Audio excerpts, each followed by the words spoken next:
Buenas tardes y muchas gracias por esta magnífica asistencia que tenemos hoy, Noche de los Libros, Tarde de los Libros, porque yo creo que es Javier el que empieza la marcha del día de la Noche de los Libros organizada por la Comunidad de Madrid. Tengo que darle las gracias al Museo Arqueológico por acogernos.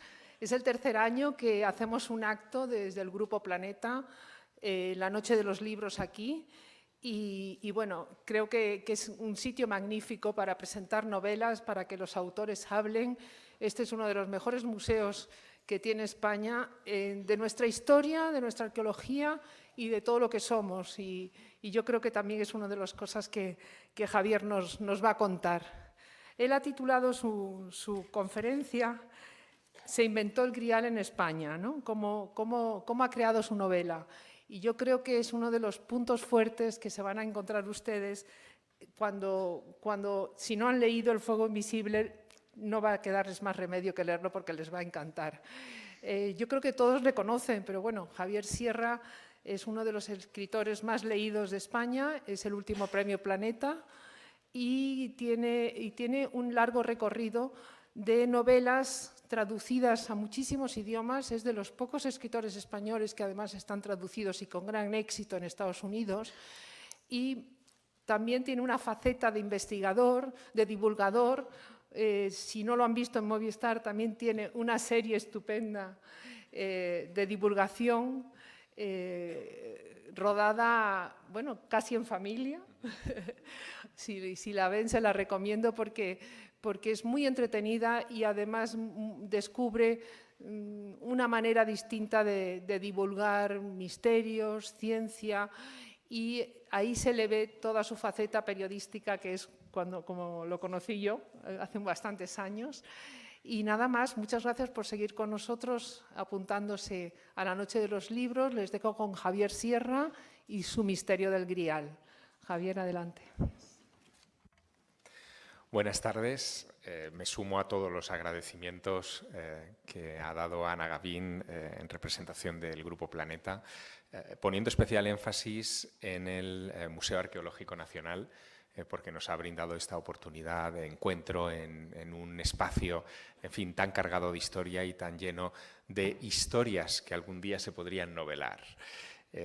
Dicho esto, a lo que les voy a invitar en los próximos minutos, los minutos que tenemos así para celebrar este evento de la 13ª Noche de los Libros en Madrid, es a un pequeño viaje al corazón de uno de los pilares del fuego invisible de la novela, y a ese viaje les quiero invitar, por un lado, desde una perspectiva personal, pero después desde la perspectiva de la investigación y de la sorpresa, que creo que al final es lo que mueve a los lectores a pasar páginas de un libro y a adentrarse en las peripecias de sus protagonistas. Pero como sé muy bien que del libro no puedo hablar, esto es al contrario de lo que decía Umbral, ¿no? De he venido a hablar de mi libro, yo del libro... Luego, perdón. Sí. Luego tendrá firma de libros arriba, ¿eh? Umbral no. Yo... ¡Qué susto! Bueno, pues yo del libro no vengo a hablar porque el libro hay que leerlo, hablar de una novela es hacer un mal servicio, pero sí les contaré un poco qué hay alrededor de la novela. Así que no sé si desde Control se pueden bajar un poco las luces, porque creo que con un poco más de intimidad vamos a viajar mejor en el tiempo y vamos a empezar perfecto, vamos a empezar esta peripecia. Verán, el tema del Grial es algo que, bueno, nos acompaña a todos desde hace muchos años, pero yo me crucé con él de una manera especial en 2004, cuando publiqué La cena secreta, que quizá es un libro que también ustedes hayan leído. En esa novela lo que hacía era reconstruir los años que empleó Leonardo da Vinci en la elaboración de su obra de más envergadura, que fue el mural de Santa Maria delle Grazie que dedicó a la Última Cena. En esa Última Cena, uno de los pináculos de la historia del arte y por lo tanto también del Renacimiento, él representó a los 12 posando para el selfie más grande de la historia, ¿no? Que sería esta pintura, con Jesús en el centro, pero se salió del guión en el momento en el que decidió no representarlos en la escena que tradicionalmente se pintaba en todas las últimas cenas. La última cena, como ustedes saben, se pintaba en esa época con un propósito religioso. El tema era la consagración de la Eucaristía en casi todas ellas, donde Jesús levantaba la sagrada forma, tenía el santo grial, el grial delante, en esa representación de uno de los momentos clave de la historia de la Iglesia. Leonardo dejó eso a un lado y en vez de ofrecer ese instante para los monjes del convento de Le Grazie, lo que hizo fue representar un enigma. Acudió a un versículo del Evangelio de Juan en el que Jesús anuncia a los 12 que hay un traidor sentado en la mesa. Leonardo podía haber sido también novelista. Empieza en el momento álgido de la historia, ¿no? Hay un traidor sentado en la mesa. Uno de vosotros me traicionará, es el versículo del Evangelio de Juan. Pero plantea un misterio en este mural, y es que, ustedes lo están viendo, ninguno de los 12 apóstoles, ni siquiera Jesús de Nazaret, tiene halo de santidad. Tradicionalmente a Judas se le identificaba rápidamente porque era el único que no tenía halo de santidad. Claro, era el traidor, era el malvado, tenía que identificársele de alguna manera. Al ponerlos todos en posición humana, creaba la incógnita de tener que buscar al traidor. Y en eso me distraje a la hora de construir la cena secreta, pero me quedé con la duda de por qué Leonardo habría omitido pintar en la mesa el grial. Así que durante algún tiempo estuve buscando, dónde estaba ese grial que Leonardo había dejado a un lado, y me propuse que algún día escribiría un libro sobre esa historia. Pero claro, había un problema. El problema se llamaba Indiana Jones. Seguro que los conservadores, los arqueólogos, los expertos, los historiadores del Museo Nacional de la Arqueología piensan también que Indiana Jones tiene una bondad maravillosa y una maldad, porque, en fin, deforma de alguna manera la historia de la arqueología, ¿no? En mi caso, Indiana Jones lo que deformó definitivamente para la gente del siglo XXI y del XX era la historia, el concepto de grial, ¿no? Lo asociaba indisolublemente a la mesa de la última cena y, si ustedes se acuerdan, ese momento en el que Indy tiene que elegir, ¿qué estaría yo pensando? Indy tiene que elegir el cáliz verdadero entre todos aquellos que estaban en la cueva. Al final elige el más sencillo, el más humilde, que es un cáliz de madera. Bueno, hay pocas probabilidades desde el punto de vista histórico de que en la mesa del Pascua de José de Arimatea, si fue él el anfitrión realmente de esa cena, hubiera un cáliz de madera. No entraría dentro del estereotipo de la idea de objeto ceremonial para una cena de esas características, que fuera de madera. Pero esto quedó en el ideario, en la mente colectiva. Así que, cuando yo empecé a trabajar en la novela, me propuse ir directamente a las fuentes, empezar a construir mi historia desde la primera referencia del grial en los textos bíblicos en adelante. Y ahí me encontré con el primer obstáculo, y es que en los textos bíblicos no aparece el grial. Esto puede sorprender, a mí desde luego lo hizo. Yo pensé, que cuando Jesús consagra el pan y el vino en la mesa de la última cena, y ese momento es descrito por los evangelistas, pensé que la palabra grial aparecería ya en esos textos. Pero si ustedes acuden al Evangelio de Mateo, de Marcos, de Lucas o de Juan, verán que no hay ni una sola referencia a ese término. La palabra grial no está en los textos evangélicos. Tampoco está en la descripción un poco más detallada que hace San Pablo en la carta de los Corintios, de ese momento, ¿no? de la última cena. Para encontrar la palabra grial tenemos que viajar en el tiempo hasta la década de 1180. La primera vez que aparece el término grial es en el texto de un trovador francés llamado Chrétien de Troyes, que trabaja al servicio de Felipe de Flandes, uno de los señores de las cruzadas. Estamos en época de las cruzadas, y es en ese libro que él dejará incompleto donde por primera vez aparecerá el término. Lo curioso es que si ustedes tienen la curiosidad de leer el cuento del Grial de Chrétien, se van a llevar una segunda sorpresa. Es cierto que menciona el Grial, es cierto que lo menciona en muy pocas ocasiones, inusitadamente pocas para llevarlo al título, y también es muy curioso, muy llamativo, el hecho de que no lo vincula a Jesús y a los 12 apóstoles, no lo vincula a la cena pascual, a la cena de a la última cena, ¿no? Lo que dice del Grial Chrétien de Troyes es una cosa muy curiosa. Cuenta la historia de un muchacho que un día se da cuenta, él vive aislado en un bosque, un día se da cuenta de que el bosque ha sido tomado por unos personajes que nunca antes había visto.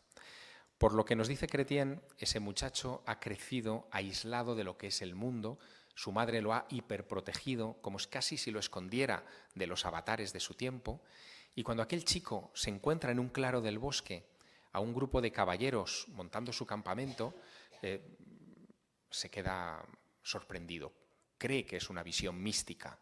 De hecho, el muchacho se acerca a esos hombres y les pregunta si acaso son ángeles venidos del cielo, a lo cual los soldados se burlan de él, dicen, este pobre desgraciado, ¿de dónde ha salido? Este ignorante, ¿de dónde ha salido? Que no nos reconoce, ¿no?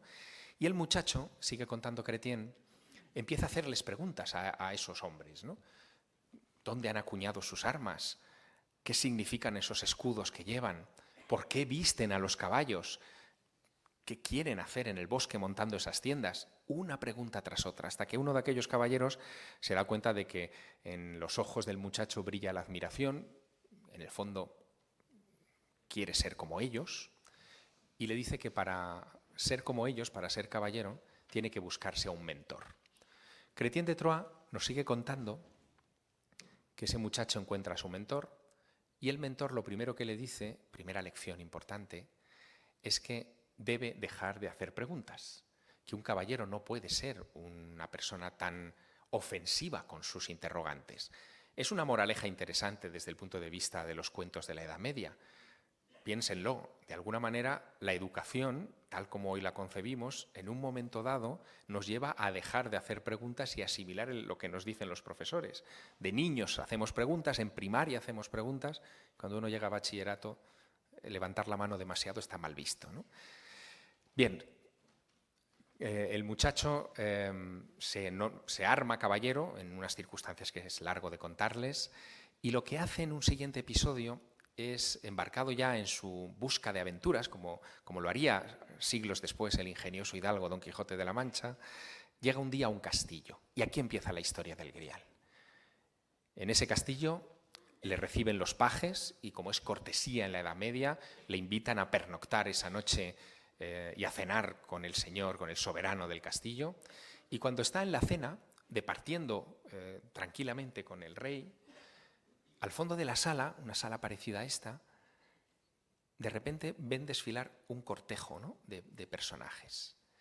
Hay unos señores que llevan una espada, hay otro que enarbola una lanza de la que brota una gota de sangre permanentemente, es un prodigio que le llama mucho la atención al joven caballero, y hay una dama al frente de todos ellos que sostiene en su mano un cuenco del que irradia una luz sobrenatural, tan poderosa, dice el trovador, que podría apagar, podría ofuscar la luz de las estrellas, de la luna y del sol. El rey le dice, eso es el Grial, pero el caballero, que ha sido educado para no preguntar, no pregunta, se muerde la lengua, no pregunta qué es exactamente el Grial, ni a quién sirve, ni a dónde lo llevan, no pregunta. Aquella cena se acaba, Chrétien se va a dormir, y a la mañana, Chrétien, el protagonista Parcival se va a dormir, y a la mañana siguiente, cuando despierta, ve que el castillo se ha quedado vacío, que el rey no está, que los pajes no están, no hay ni rastro del cortejo, y cuando sale del castillo, una muchacha sale a su encuentro y le dice, ¿qué? No has preguntado por el Grial, ¿verdad? Pues has perdido tu oportunidad para poseerlo. Segunda moraleja del cuento, también tiene que ver con nuestra educación. Solo aquello por lo que verdaderamente nos interesamos termina siendo nuestro. El conocimiento parte de la curiosidad y de preguntar por ella. Si nos lo dan, si es un concepto pasivo, terminamos perdiendo mucho de ese conocimiento. Bien, Parzival enloquece y nos dice este cuento del Grial que pasará un tiempo buscando por todas partes otra vez a esa dama con ese cuenco.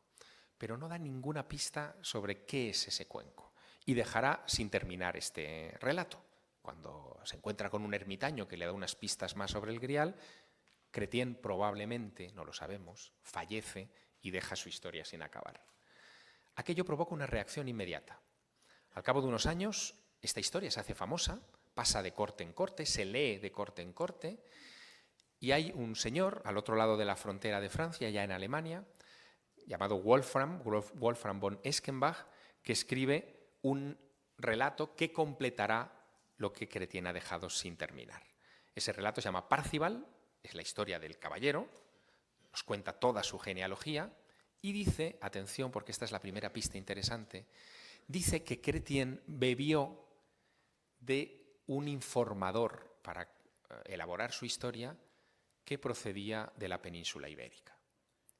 No me lo invento yo, lo dice Wolfram von Eschenbach en ese libro. Dice que en concreto un tal Quiot de Provenza recibió primero toda la información de cierto Flegetanis, una especie de judío mago extraño que vivía en Toledo. Primera pista que nos pone en situación respecto a la península ibérica. Wolfram tampoco explica lo que es el Grial.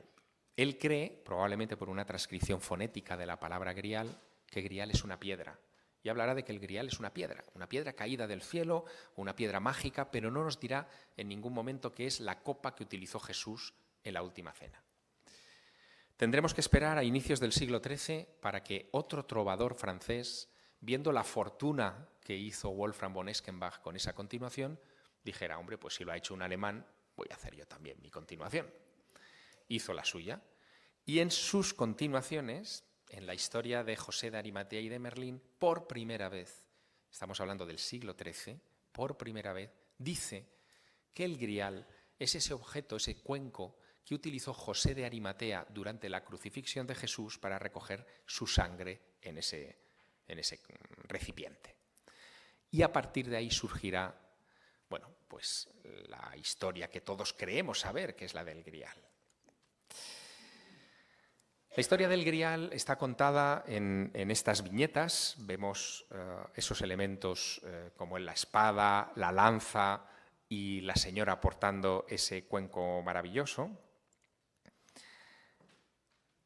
No nos da tampoco demasiadas pistas sobre cada uno de estos objetos, pero una de las cosas que en mi investigación previa a la novela me empeñé en llevar a cabo fue el tratar de averiguar cuáles pudieron haber sido las fuentes de inspiración de Chrétien de Troyes para darle esa potencia argumental a esos tres objetos, la espada, la lanza y el cuenco. Y me encontré con una serie de pistas gracias a esa persecución de las fuentes de inspiración de Chrétien que quiero compartir con ustedes. La espada. Ustedes saben, gracias a Robert de Borón, es decir, la última de las fuentes del Grial, que el club de buscadores del Grial más intenso fue el rey Arturo y los caballeros de la tabla redonda. Y saben que el rey Arturo consiguió su acceso al trono gracias a un episodio que se narra en esos textos antiguos, en el que, siendo un muchacho, accede a un lugar donde está una espada clavada en la roca y que él saca, ¿verdad? Bien, esa espada tiene nombre propio, también lo saben todos ustedes, está en el ambiente, es Excalibur, ¿no? Bien, pues, ¿qué pensarían ustedes si yo les dijera que esa historia tiene un poso real? Que Excalibur existe y que ustedes están viendo Excalibur ahora mismo. En 1179, un año antes de que los historiadores sitúen el inicio de la redacción del cuento del Grial de Chrétien, se termina de instruir el primer proceso de canonización de la historia de la Iglesia. Hasta ese momento, la Iglesia no tenía un protocolo desarrollado para hacer a alguien santo, ¿no? En 1179 se termina ese primer proceso, que es la investigación en torno a un santo menor, un cruzado de aquella época, de Toscana, de la región de la Toscana en Italia, que al regreso de las cruzadas vuelve tan abatido por lo que ha visto que siente la necesidad de dar un vuelco a su vida. En esa angustia estaba ese caballero, se llama Galgano, Galgano de Chiusdino, que es el pueblecito del que él procede, que un día, en un duermevela, se le aparecen los 12 apóstoles. Bueno, que se le aparezca a uno la Virgen, pase, pero que se le aparezcan los 12 apóstoles tiene que ser impresionante, ¿no? Y esos 12 apóstoles miran a Galgano, seguramente desde arriba, desde el sueño, y le dicen: Galgano, deja las armas. Le dan instrucciones, le dicen que tiene que dejar las armas en un monte, a las afueras de su pueblo, de Chiusdino, en un montecito que se llama Monte Siepi, y allí acude Galgano, nos dice ese proceso que se abre para investigar este episodio, con su espada, con sus armas de cruzado. Y Galgano desenvaina la espada y, siguiendo un poco las instrucciones de su visión, clava la espada en una roca que se abre milagrosamente a sus pies y queda completamente compactada dentro de la roca. Es el primer milagro de San Galgano, y en torno a esa roca con la espada que él clava se construye una iglesia redonda, digo todo esto porque son elementos que están ahí, ¿no?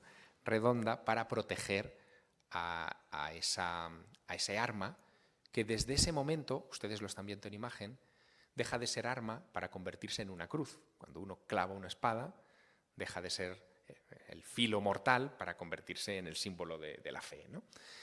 Esa es la primera historia. Es decir, que en ese lugar, esta es la iglesia de San Galgano, en Chiusdino, en ese lugar se guarda memoria de un milagro, de un episodio que pudo haber inspirado a Chrétien. En aquella época las noticias no viajaban por Instagram, ni por redes sociales, ni, en fin, de la manera que hoy lo hacen, pero sí viajaban. Y un año es un tiempo más que suficiente para que la historia de San Galgano, de ese primer santo investigado de la historia, llegara a oídos del trovador francés. Pero el elemento que a mí me pone en la pista de que tengo una historia que va más allá de Indiana Jones para mi novela, es el que ahora les voy a contar. Les decía que Chrétien de Troyes, en esa primera fuente que habla del Grial, habla de una dama, ¿verdad? De una dama que lleva un cuenco que irradia una luz sobrenatural. Pues bien, 6 décadas antes de que Chrétien de Troyes escribiera su libro, en los Pirineos españoles, en la región comprendida entre la actual Huesca y la actual Lérida, en el valle de Boí, comienzan a levantarse una serie de iglesias que reciben una decoración que es verdaderamente extraordinaria y que ha llegado hasta nuestros días.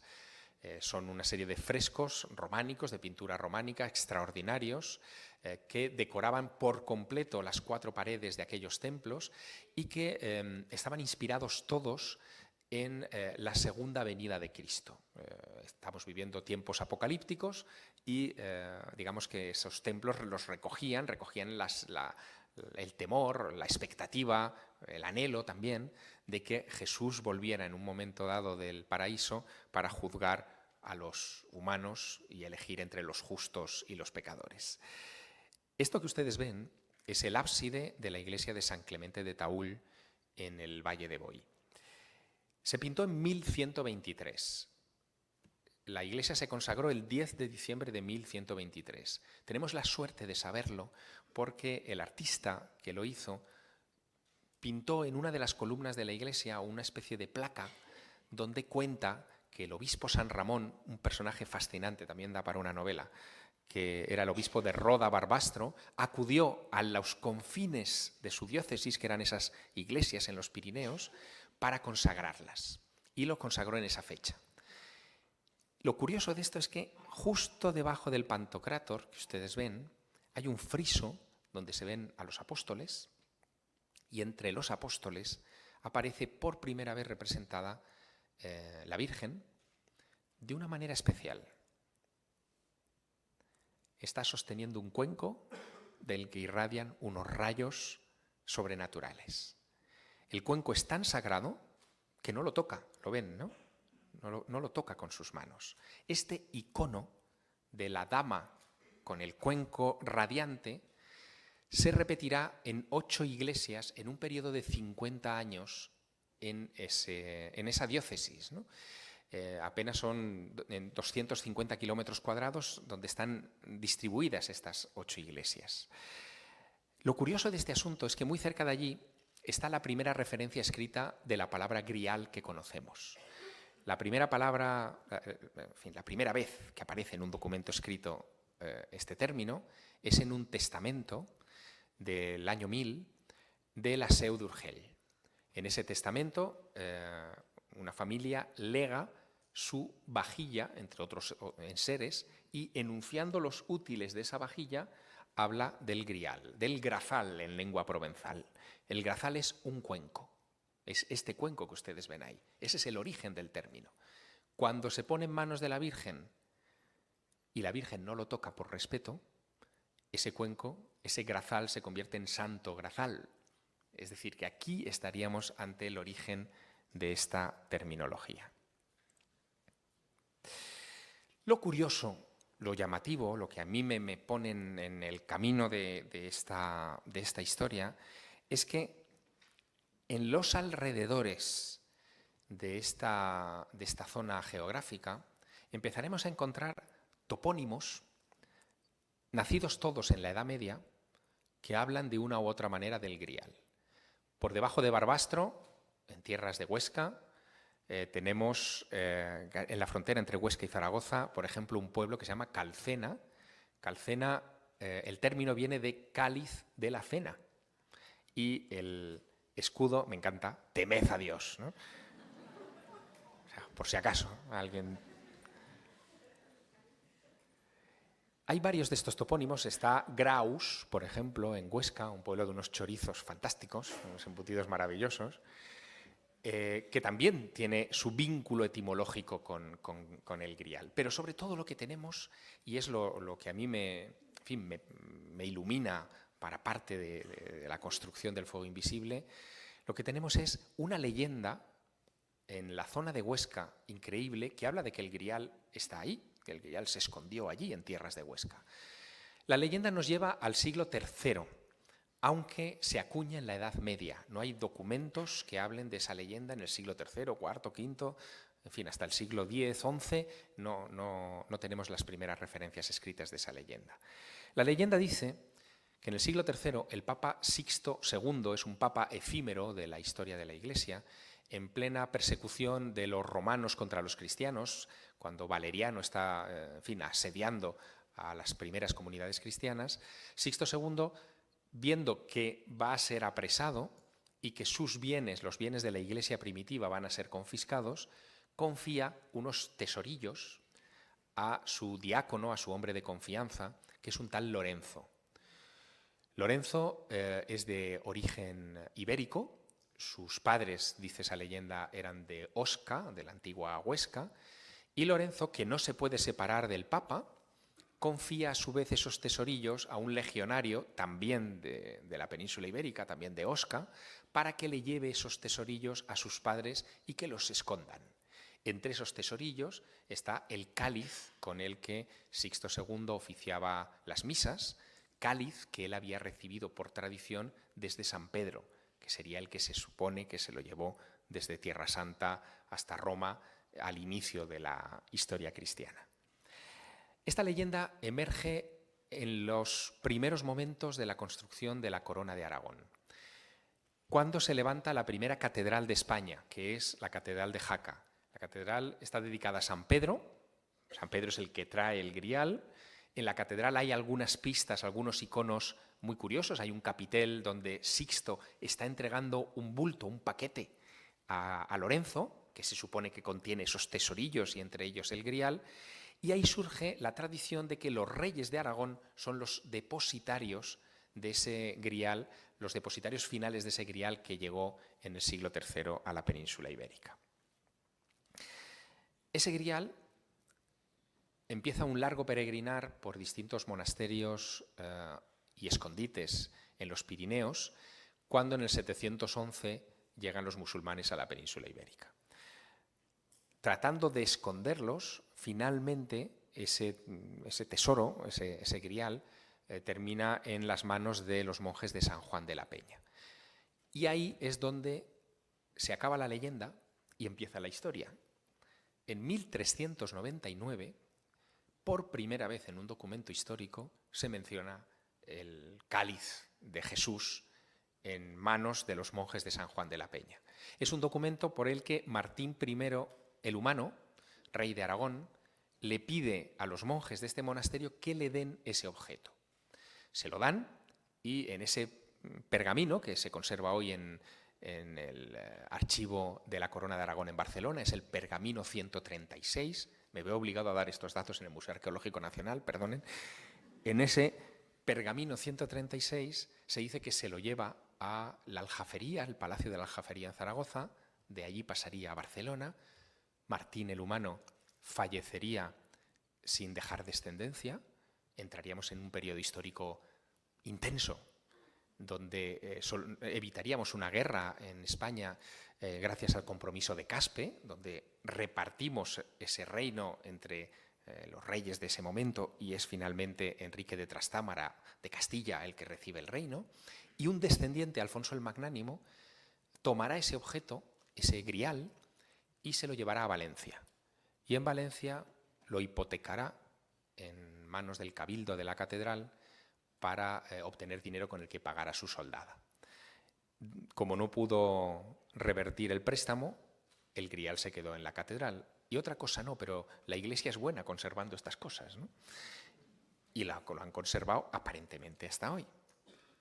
Ese objeto es el cáliz que hoy se conoce como el Santo Cáliz de Valencia, que ha sido estudiado arqueológicamente y que da algún resultado interesante. Por ejemplo, en los años 60 se hizo un peritaje de este objeto, se desmontó, se vio que el vaso de la parte superior, el cuenco, es un cuenco de piedra semipreciosa, común, de factura común en el Imperio Romano, que puede ser perfectamente encajable en las vajillas del periodo del siglo I al siglo III del Imperio Romano en su extensión.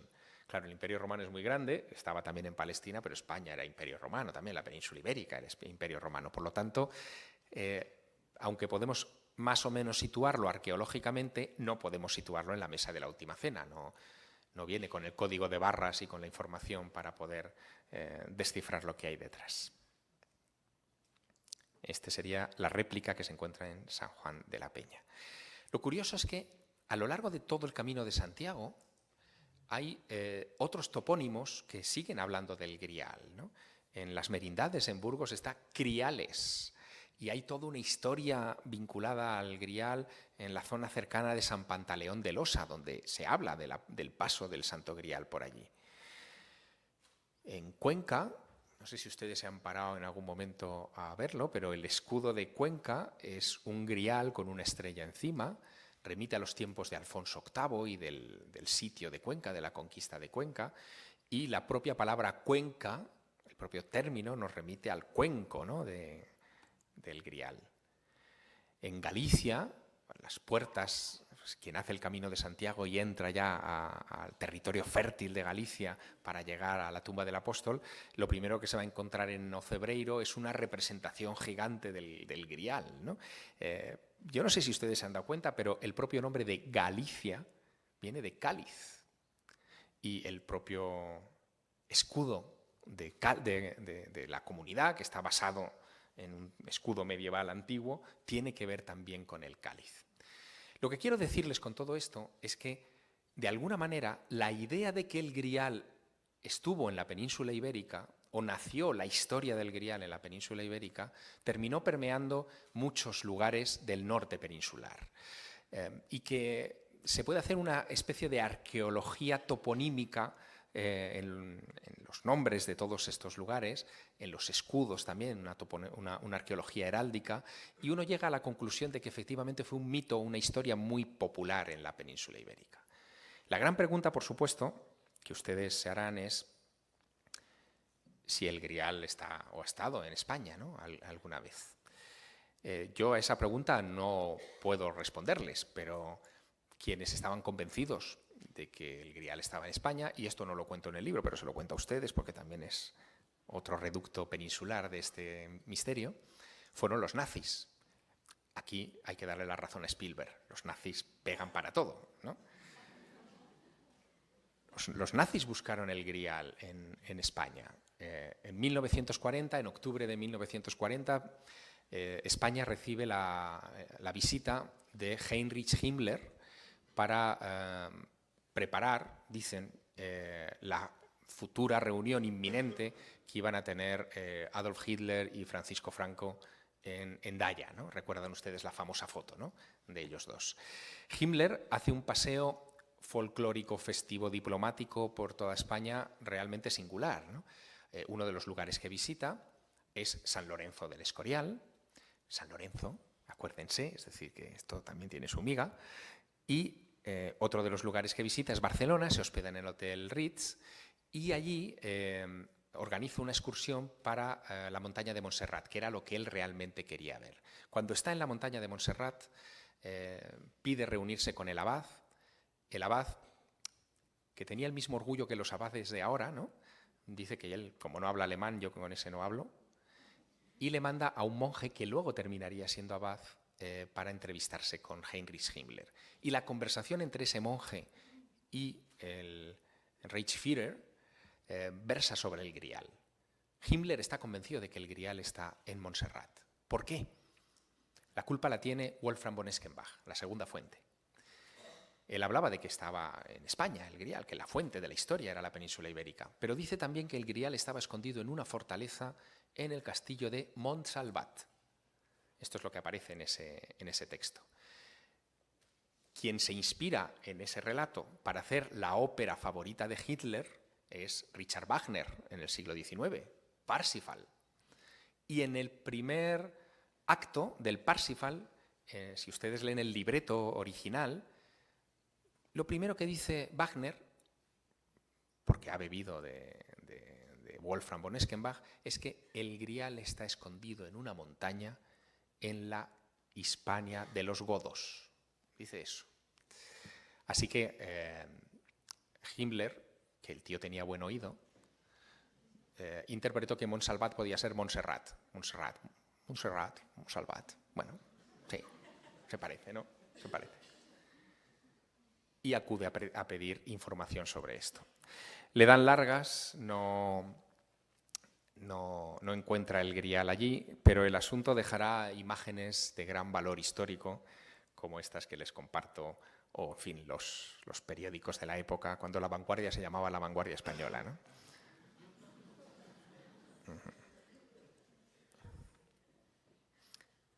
Nos queda la lanza, ¿verdad? No les he contado qué pasaba con la lanza. Bueno, la lanza tiene su historia. Y con esto terminaré este pequeño viaje, ¿no? Verán, la lanza es un elemento que probablemente tiene que ver con uno de los episodios míticos de la Primera Cruzada, que no se suelen estudiar cuando se abarca este periodo, pero que resulta muy, en fin, iluminador.